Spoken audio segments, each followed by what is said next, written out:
this day, and this is a beautiful day because many devotees of us come together, and maybe it was nice to see that a little bit older devotees being here for Mangalartik and for bhagavān, because that's younger also, but for me, the older looks, okay, yes, I remember, lokaṁ and others, the old generation actually being here on an early time of the day. And then, of course, then there's the older and then the younger, and then we all servants of Srila Prabhupada, or we are followers, direct or indirectly, following Srila Prabhupada and trying to take the mission of Krishna consciousness as he gave it seriously and spread it around the world. And then, because I remember this Krishna Janmastami, I was here, whatever,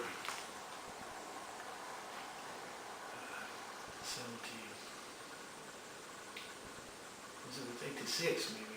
I was a short time I was a regional secretary, and I think we had Korsnäs, it was something I was here.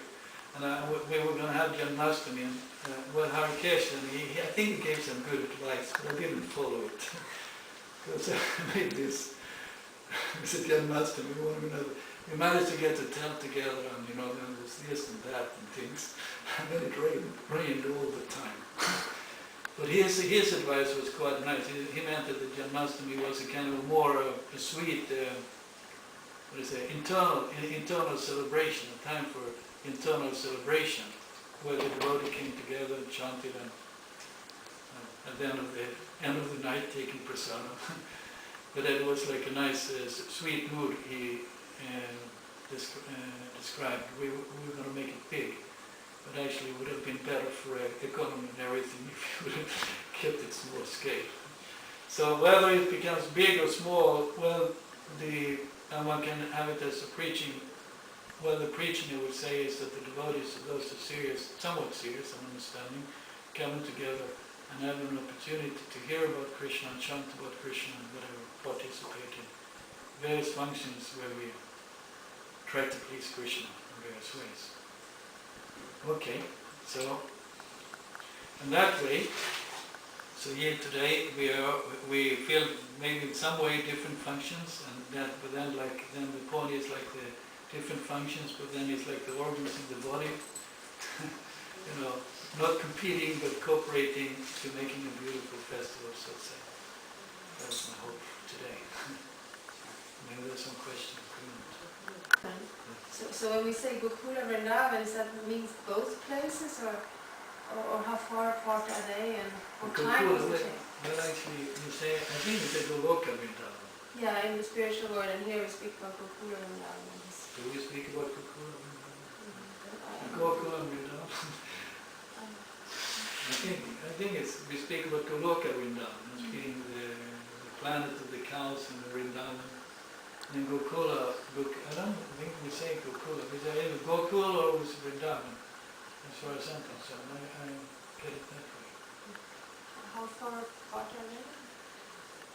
Well, if you're going to measure it from a modern scientific point of view, it's some distance. There was a park, I don't know if you... Let's see, I only gone there with the bus, I believe.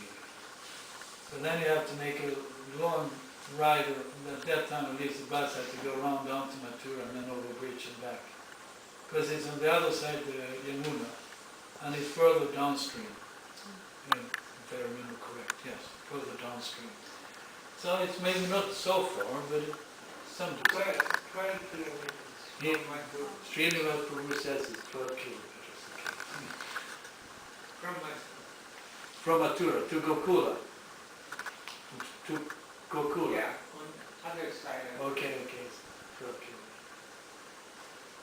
But they packed the things and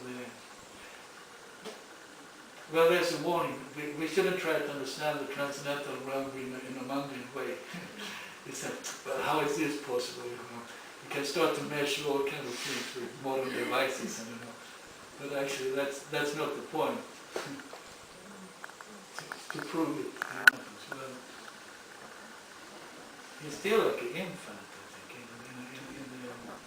I mean, with his mother in the cart. That's what he said. It's not so. Very far. No, And they that have sounds found a like place Turkey. to cross the Yeah. Yamuna, so they stayed on one side of the Yamuna overnight and then they crossed. Yes. So, but still, they did it in one day. The Yeah. crossing the next day. Okay, the crossing. They made a camp also in the night there. Yeah, on one side of the Yamuna, but they were just across from Vrindavan. Okay, that's how it was. Well, if it was 12 kilometers or whatever, something, I think that's, well, how long you go with the ox cart in a day? Something like 6, 10, maybe 12. Maybe you don't go much more. You have to climb the top of the cart. They were like 6-ish, 5 or 6. I don't know.